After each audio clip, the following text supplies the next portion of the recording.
এই মুহূর্তে আমাদের সাথে আছেন হজলা সদস্য এবং হজলার যে সিনিয়র সিটিজেন কম্পিটিশন হ্যান্ডরাইটিং এবং স্টোরি টেলিং এই উদ্যোগের অন্যতম বিচারক রামশঙ্কর গোস্বামী স্যার। এবং এই যে উদ্যোগ বা যে প্রতিযোগিতা প্রবীণ মানুষদের জন্য হজলা আয়োজন করেছে সেই সম্পর্কিত কিছু বার্তা স্যার দেবেন। স্যার।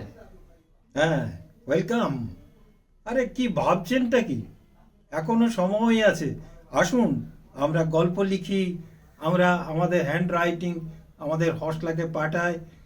আজকে 9 তারিখ শেষ দিন ছিল, কিন্তু ভেবে দেখুন এটা সবাইকার সুযোগের জন্য সুবিধার জন্য এটা আগামী 15 তারিখ পর্যন্ত বাড়ানো হয়েছে। বাহ। যাতে করে আমরা আরো ভালোভাবে চিন্তা করতে পারি, আরো বেশি কম্পিটিটিভ আমরা হতে পারি।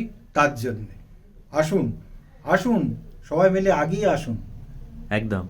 এবং বেশ কয়েকজন অনুরোধ করেছিলেন আমাদের বিচারক মণ্ডলী, অন্যান্য বিচারকদের সাথেও আপনাদের পরিচয় করাবো ধীরে ধীরে।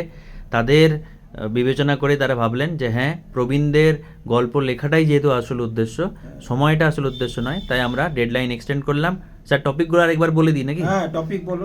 টপিক প্রথম হচ্ছে যে প্রবীণদের উপরে গার্হস্থ্য নির্যাতন, এই নিয়ে ছোট গল্প লিখতে হবে, প্রবন্ধ নয়, গল্প। দ্বিতীয় হচ্ছে অর্থই অনর্থের মূল, এবং তৃতীয় হচ্ছে কলিযুগে মহাভারত। যে কোনো একটি টপিক নিন, আপনার মনের মতো করে ভাবুন, লিখুন, 1000 শব্দের মধ্যে মোটামুটি একটা ছোট গল্প দাঁড় করান এবং সেটা অডিও রেকর্ড করে পাঠিয়ে দিন। বেশ কয়েকজন পাঠিয়েছেন স্যার, আমরা কিন্তু সেগুলো বিবেচনা করা শুরু করেছি। এবং খুবই ইন্টারেস্টিং যে প্রবীণেরা গল্প লিখছেন, তাই না? এরকম সুযোগ পাওয়া যায় না কেন? তুমি দেখো, আমি যে গল্প লিখবো তার রূপরেখা অলরেডি থিম হিসেবে 3টে দিয়ে দেওয়া হয়েছে। সেই থিমে প্রথমেই হচ্ছে যে গার্হস্থ্য নির্যাতন কেন হচ্ছে, কেন হবে, ইত্যাদি ইত্যাদি। এটা সহজেই আমি একটা পেয়ে গেলাম যে কেমন করে গল্পটা বলবো। দ্বিতীয় হচ্ছে অর্থ অনর্থের মূল। এটা তো আমরা ছোট থেকেই শিখে আসছি, বলে আসছি, কিন্তু বর্তমানে সেটাকে গল্প আকারে বলবো। এ তো আরো সহজ আমার মনে হয়। একদম। আর তৃতীয় হচ্ছে মহাভারত এবং বর্তমান কালের যে গল্প। আমি এই কথা আপনারা জানেন, যা নাই ভারতে তা নাই মহাভারতে।